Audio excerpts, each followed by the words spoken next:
नमस्कार, मैं हूं अरुण तोमर। आप देख रहे हैं एशियन न्यूज। एशियन एक्सप्रेस में आपका स्वागत है। जम्मू कश्मीर के पहलगाम में मंगलवार दोपहर हुए आतंकवादी हमले में 27 लोगों की मौत हो गई है और 20 से ज्यादा लोग घायल हैं। हमले की जिम्मेदारी लश्कर-ए-तैयबा के विंग द रेजिस्टेंस फ्रंट यानी TRF ने ली। पहलगाम आतंकी हमले के बाद अब पीएम नरेंद्र मोदी सऊदी अरब का दौरा छोड़ दिल्ली पहुंचे हैं और आतंकवादी हमले के मद्देनजर पालम हवाई अड्डे पर आपातकालीन बैठक की है। जम्मू कश्मीर के पहलगाम में हुए आतंकी हमले के बाद केंद्रीय गृह मंत्री अमित शाह श्रीनगर पहुंचे। उन्होंने आतंकवादियों पर एक्शन की तैयारी करने के लिए CM उमर अब्दुल्ला और शीर्ष सुरक्षा अधिकारियों के साथ हाई लेवल मीटिंग की है। पहलगाम में हुए आतंकवादी हमले में मारे गए लोगों के परिवार से केंद्रीय गृह मंत्री अमित शाह ने की मुलाकात और मारे गए लोगों को श्रद्धांजलि अर्पित की है। जम्मू कश्मीर के बारामूला में LOC के पास घुसपैठ की बड़ी कोशिश को भारतीय सेना ने नाकाम कर दिया है और एनकाउंटर में 2 आतंकवादियों को ढेर किया है और सुरक्षा बलों की टीम ने आतंकवादियों के पास से 2 राइफल और 1 IED बरामद की है। अमेरिकी उपराष्ट्रपति JD वैंस जयपुर दौरे पर हैं, जहां उन्होंने RIC में ट्रेंड एंड टेक्निक टॉपिक पर अपनी बात रखी है और कहा कि भारत में एक जीवंता है, यहाँ नए घरों के निर्माण, नई क्षितिज रेखाओं के निर्माण और जीवन को समृद्ध बनाने की अनंत संभावना है। उन्होंने आगे कहा कि वे भारतीय होने पर गर्व महसूस करते हैं। छत्तीसगढ़ के मुख्यमंत्री विष्णुदेव साय 2 दिवसीय मुंबई दौरे पर हैं। मुंबई में टेक्सटाइल पर एक MOU कार्यक्रम में शामिल होंगे, वहीं इंडिया स्टील के कार्यक्रम में भी शिरकत करेंगे।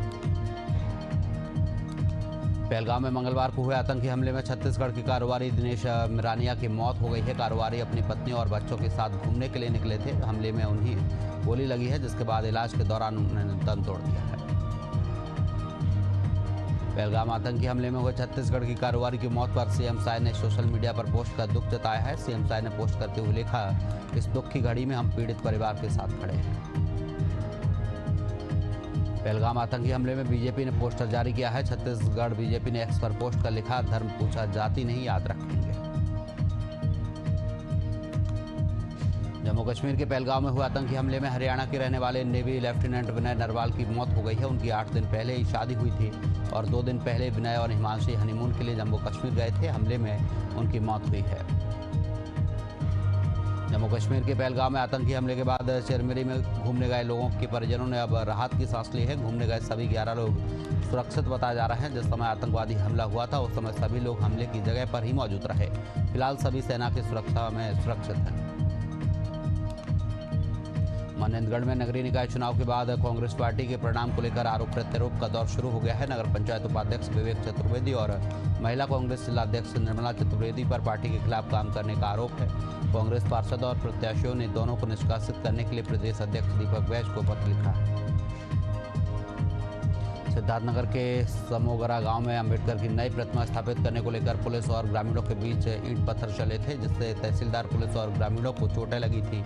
इस घटना को लेकर समाजवादी पार्टी के नेताओं ने पीड़ित परिवारों से मुलाकात की है।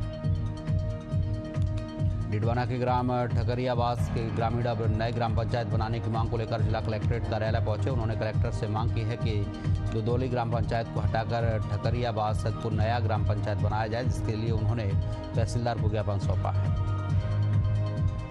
हरदा जिले में HR मैनुअल के विरोध में संविदा स्वास्थ्य कर्मचारियों ने रैली निकालकर हनुमान जी को ज्ञापन सौंपा है। करीबन 223 संविदा स्वास्थ्य कर्मचारियों ने अनिश्चितकालीन हड़ताल शुरू की है, जिससे अस्पताल की व्यवस्था डगमगा गई है। फतेहपुर गांव में स्थित एक शराब की दुकान को लेकर ग्रामीणों ने विरोध प्रदर्शन किया है। उन्होंने कलेक्ट्रेट पहुंचकर जिला कलेक्टर को ज्ञापन सौंपा है। वहीं इस मामले में ग्रामीणों का आरोप है कि शराब की दुकान अवैध रूप से स्वास्थ्य केंद्र के आवासीय क्षेत्र में चलाई जा रही थी, जिससे लोगों को परेशानियों का सामना करना पड़ता है। पचमढ़ी के छावनी परिषद ने विस्थापितों के अतिक्रमण हटाने को कार्रवाई शुरू की है। शासकीय जगह पर किए गए अतिक्रमण पर कार्रवाई की गई है। अतिक्रमणकारियों ने बताया कि हमें पचमढ़ी से विस्थापित कर मोहगांव में बसा दिया गया है, लेकिन प्रशासन ने किसी प्रकार की कोई बुनियादी सुविधा नहीं दी, जिससे भारी परेशानियां हो रही है। हनुमानगढ़ के पल्लू में CIR पोर्टल पर प्राप्त गुमशुदा और चोरी हुए मोबाइल की शिकायतों पर कार्रवाई की गई है। पुलिस ने अलग अलग स्थानों पर कार्रवाई करते हुए 26 गुमशुदा मोबाइल फोन को बरामद किया है, जिनकी कीमत करीब 5 लाख रुपए बताई जा रही है। बस्तर में बिना अनुमति जगह जगह लगे होर्डिंग से दुर्घटना का कारण बन रहे हैं। लोगों को इससे भारी परेशानियों का सामना करना पड़ रहा है। इस मामले में लगातार मिल रही शिकायतों के बाद नगर निगम ने संज्ञान लिया है और निगम कार्यालय में अधिकारियों की बैठक आयोजित कर होर्डिंग्स हटाने का निर्णय लिया गया है। उत्तर प्रदेश के अमरोहा जनपद में आवारा पशुओं का आतंक थमने का नाम नहीं ले रहा है। यहाँ एक सांड ने खेत में काम कर रही महिला को पटक पटक कर मार डाला, जिससे ग्रामीणों में भारी आक्रोश है। ग्रामीणों ने बताया कि कई बार अधिकारियों से इसकी शिकायत की गई है, लेकिन कोई कार्रवाई नहीं की गई। भोपाल में सीबीएसई एलडीसी एग्जाम में फर्जी परीक्षार्थियों का पर्दाफाश किया गया है। दरअसल बायोमेट्रिक मिलान में गड़बड़ी के कारण परीक्षा केंद्र पर तैनात स्टाफ को शक हुआ। इसके बाद कार्रवाई करते हुए आरोपियों को गिरफ्तार किया गया है। धौलपुर में पुलिस ने करीब 3 दर्जन होटल में कार्रवाई की है, जिससे होटल कैफे संचालकों में हड़कंप मचा हुआ है। पुलिस ने कार्रवाई करते हुए करीब 40 लोगों को हिरासत में लिया है। मध्य प्रदेश के छिंदवाड़ा की परासिया रोड स्थित ओशियन थाई स्पा सेंटर पर देहात पुलिस की टीम ने कार्रवाई की है। इस दौरान 2 युवक और 2 युवती आपत्तिजनक हालत में पकड़े गए हैं। आपको बता दें, पुलिस को लगातार शिकायत मिल रही थी। स्पा की आड़ में लगातार वहां अवैध गतिविधियां संचालित हो रही, जिस पर पुलिस ने कार्रवाई की है। बागोड़ पुलिस ने गौ तस्करी के खिलाफ बड़ी कार्रवाई करते हुए 12 गायों को बरामद किया है। मुफस्सिल थाना क्षेत्र में पुलिस ने गायों से भरे एक पिकअप वाहन को पकड़ा है, जिसमें एक गाय की मौत हो गई है, जिसे पोस्टमार्टम के लिए भेजकर वाहन चालक को गिरफ्तार किया गया है। छत्तीसगढ़ की भिलाई थाना पुलिस को बड़ी सफलता मिली है। पुलिस ने ओडिशा के 3 समेत 2 स्थानीय तस्करों को गिरफ्तार किया है। गिरफ्तार आरोपी ट्रेन के माध्यम से गांजा की तस्करी कर रहे थे और जिसे दुर्ग भिलाई में खपाया जाना था, लेकिन इससे पहले पुलिस ने कार्रवाई करते हुए आरोपियों को मंसूबे पर पानी फेर दिया है। बुरहानपुर पुलिस ने अवैध हथियार तस्करी के खिलाफ बड़ी कार्रवाई की है। इस कार्रवाई के दौरान पुलिस ने 3 आरोपियों को गिरफ्तार किया है और उनके पास से 3 देसी पिस्टल, एक बाइक सहित 75,000 नकदी बरामद की है।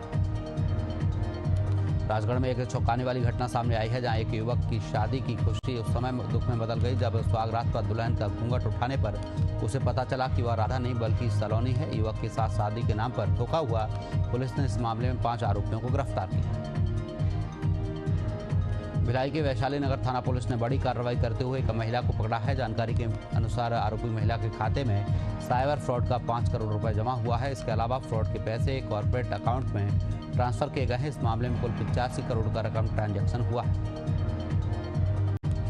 राजस्थान के बारां में शराब कंपनी के ऑफिस में लूट मामले में पुलिस को सफलता मिली है। लूट मामले में पुलिस ने 2 आरोपियों को गिरफ्तार किया है, जिसके बाद पुलिस ने गिरफ्तार दोनों आरोपियों की शिनाख्त परेड कराई है। इस दौरान बड़ी संख्या में पुलिस बल की तैनाती की गई थी।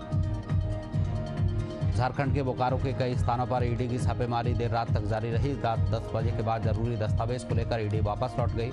इस दौरान ईडी ने चांस अंचल कार्यालय जमीन कारोबार से जुड़े लोगों से पूछताछ की। मामले के संबंध में कुछ लोगों से पूछताछ भी की गई। ग्वालियर में एक व्यक्ति ने थाना प्रभारी के रसोईया के खिलाफ जनसुनवाई में शिकायत की है। पीड़ित ने बताया कि किराए में रहने वाले रसोईया को पिछले कुछ समय से मकान खाली करने के लिए कहा गया है, लेकिन वो मकान खाली नहीं कर रहा है। वहीं थाना प्रभारी से शिकायत करने पर भी कोई कार्रवाई नहीं की गई। सीकर जिले के श्री माधोपुर शहर में अवैध देशी शराब की संचालित ब्रांच को हटाने को लेकर वार्ड वासियों ने विरोध जताया है और कचियागढ़ क्षेत्र में देशी शराब की अवैध ब्रांच खोले जाने पर महिलाओं में आक्रोश देखने को मिला है। महिलाओं को आरोप है कि एक मकान के कमरे में अवैध रूप से देशी शराब की ब्रांच संचालित हो रही है। भोपाल के बहुचर्चित सेमरा साईराम कॉलोनी में स्थित शराब दुकान के विरोध में स्थानीय नागरिकों ने आंखों में पट्टी बांधकर विरोध जताया है।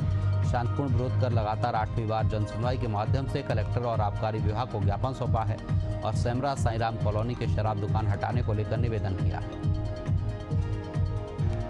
मध्य प्रदेश के टीकमगढ़ में महिला कांस्टेबल पर अभद्रता का आरोप लगा है। रूटीन चेकिंग के दौरान युवती और महिला कांस्टेबल के बीच कहासुनी हो गई, जिसका वीडियो भी सोशल मीडिया पर वायरल हो रहा है। फिलहाल वायरल वीडियो की जांच जारी है। बांदा जनपद में एक संविदाकर्मी शिक्षिका ने एक गरीब व्यक्ति की जमीन को इकरारनामा के बहाने रजिस्ट्री करा लिया। पीड़ित का कहना है कि उसने खेत को गहने रखकर कुछ रुपए लिए थे, जिसका इकरारनामा कराने जब वह कचहरी गया तो वहां उससे खेत की रजिस्ट्री करा ली गई। बुरहानपुर जिले के डेढ़ तलाई प्राथमिक शाला में पदस्थ रहे सहायक शिक्षक ने उसके बचपन के दोस्त से करीब 26,28,000 रुपए की ठगी की है। पीड़ित ने मामले की शिकायत थाने में दर्ज कराई है। फिलहाल पुलिस 3 लोगों के खिलाफ मामला दर्ज कर जांच में जुटी। भागलपुर साइबर थाना ने साइबर ठगी में एक बड़े गिरोह का पर्दाफाश किया है। ऑनलाइन लेन देन के नाम पर लाखों रुपए की ठगी करने वाले 4 आरोपियों को पुलिस ने महज 6 घंटे के भीतर गिरफ्तार करने में सफलता हासिल की है और मामले की आगे की कार्रवाई की जा रही है। बलरामपुर जिले के राजपुर में पुलिस ने प्रेमजाल में फंसाकर युवती से पैसे लेने वाले युवक को गिरफ्तार कर लिया है। दरअसल युवक पैसे लेकर ऑनलाइन गेम खेलता था। युवती की शिकायत पर पुलिस टीम ने आरोपी को कोरिया से गिरफ्तार किया है। जोधपुर में बेखौफ बदमाश ने एक घर में घुसकर युवक पर तलवार से जानलेवा हमला कर दिया है, जिससे युवक गंभीर रूप से घायल हो गया है। युवक को इलाज के लिए अस्पताल में भर्ती कराया गया है। फिलहाल पुलिस मामले की जांच में जुटी है।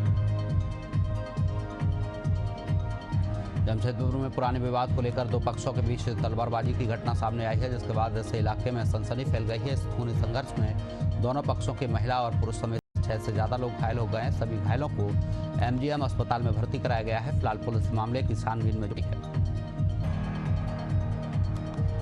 सिंगरौली जिले के माड़ा थाना क्षेत्र में 2 बाइक सवार युवकों की आमने सामने जोरदार भिड़ंत हो गई। दोनों युवक गंभीर रूप से घायल हो गए हैं। सूचना मिलने पर पुलिस मौके पर पहुंची और घायलों को इलाज के लिए अस्पताल में भर्ती कराया है। देवरी से सागर जा रही एक तेज रफ्तार बस अनियंत्रित होकर पलट गई। इस हादसे में 30 यात्री घायल हो गए हैं, जिनका इलाज जारी है। प्रत्यक्षदर्शियों के मुताबिक बस के आगे अचानक एक गाय आ गई थी, जिसके चालक को इमरजेंसी ब्रेक लगाना पड़ा और बस अनियंत्रित होकर पलट गई। श्योपुर से लेकर बीजापुर तक रेत माफियाओं का कहर देखने को मिल रहा है। श्योपुर में रेत से भरे ट्रैक्टर ने बाइक सवार को कुचल दिया और मौके से फरार हो गया। वहीं बीजापुर में रेत माफियाओं के ट्रैक्टर ने सड़क किनारे खड़ी कार को टक्कर मार दी। फिलहाल पुलिस मामले की जांच में जुटी।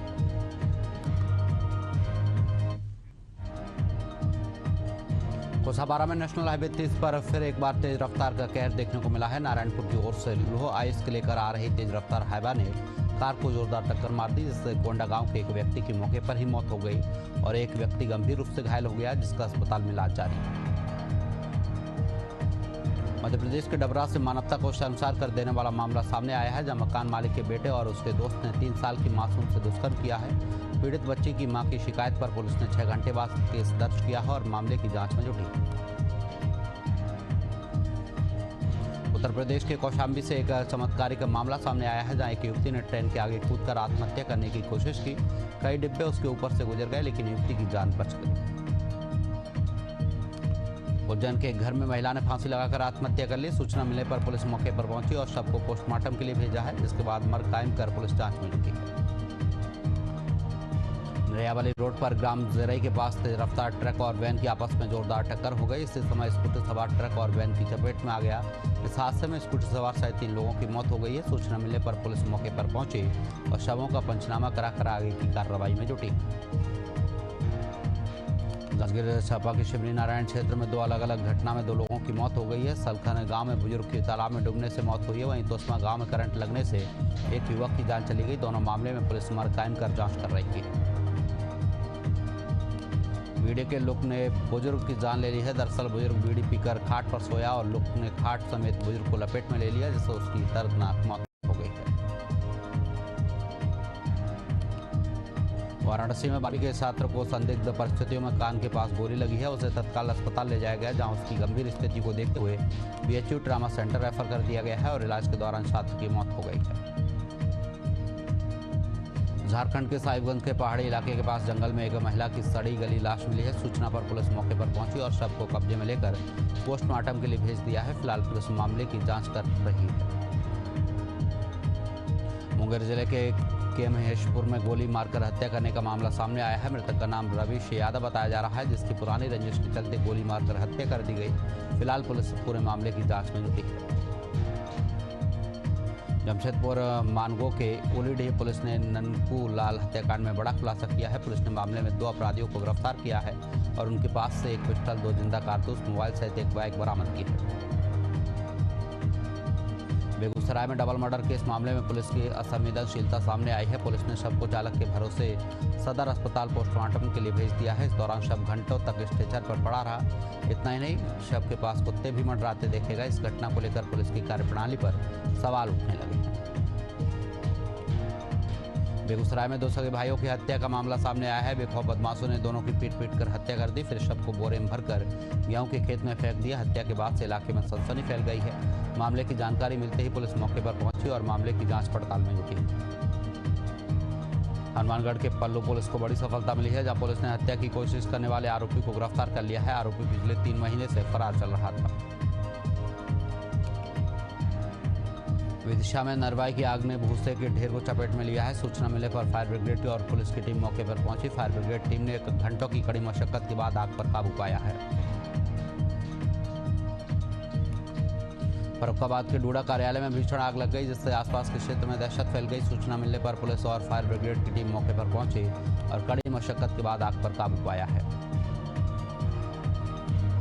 उज्जैन से यात्री हजारों की संख्या में नागचंदेश्वर भगवान के दर्शन कर 118 किलोमीटर की पंचकोशी यात्रा के लिए निकले। यहाँ पंचकोशी यात्रा की परंपरा अनादिकाल से चली आ रही है। पंचकोशी यात्रा में 4 पड़ाव होते हैं। श्रद्धालु अपनी मनोकामना पूरी करने के लिए इस यात्रा को करते हैं। कासगंज के जवाहर नवोदय विद्यालय थरा चित्रा के प्रांगण में 36वीं क्षेत्रीय कबड्डी प्रतियोगिता का आयोजन किया गया, जिसका समापन मुख्य अतिथि के रूप में मौजूदा अपर पुलिस अधीक्षक राजेश भारती ने किया है। वहीं इस आयोजन में लखनऊ संभाग के 7 संकुल 288 छात्रों ने प्रतिभाग किया है। प्रयागराज के सेंट कॉलबंस स्कूल के छात्र छात्राओं ने अंतर्राष्ट्रीय पृथ्वी दिवस पर जागरूकता रैली निकाली है। जागरूकता रैली में विद्यालय के अध्यापक और अध्यापिकाओं के सहयोग से पोस्टर, नारे समेत नुक्कड़ नाटक के माध्यम से पृथ्वी को स्वच्छ और सुरक्षित रखने का संदेश दिया गया है। इस मौके पर पर्यावरण संरक्षण के प्रति लोगों को जागरूक किया गया है। भाटापारा के लेवई चक में आदिवासी ध्रुव गोंड समाज की ओर से मुख्यमंत्री कन्या विवाह योजना का आयोजन किया गया है, जिसमें 13 जोड़े शादी के पवित्र बंधन में बंधे हैं। नतीजों ने देश भर के कई परिवारों के सपनों को नई उड़ान दी है। इसी कड़ी में आगरमालवा के आयुष ने यूपीपीएससी में सफलता का परचम लहराया है। आयुष की यह सफलता पूरे जिले के लिए गर्व का क्षण है। मध्य प्रदेश के मंदसौर जिले के गरोठ के रहने वाले ऋषभ चौधरी ने यूपीपीएससी परीक्षा में 28वीं रैंक हासिल की है। ऋषभ ये उपलब्धि प्राप्त करने वाले गरोठ नगर के दूसरे छात्र हैं। सबसे पहले उन्हीं के चाचा के बेटे अभिनव चौधरी ने साल 2020 में 238वीं रैंक हासिल की थी।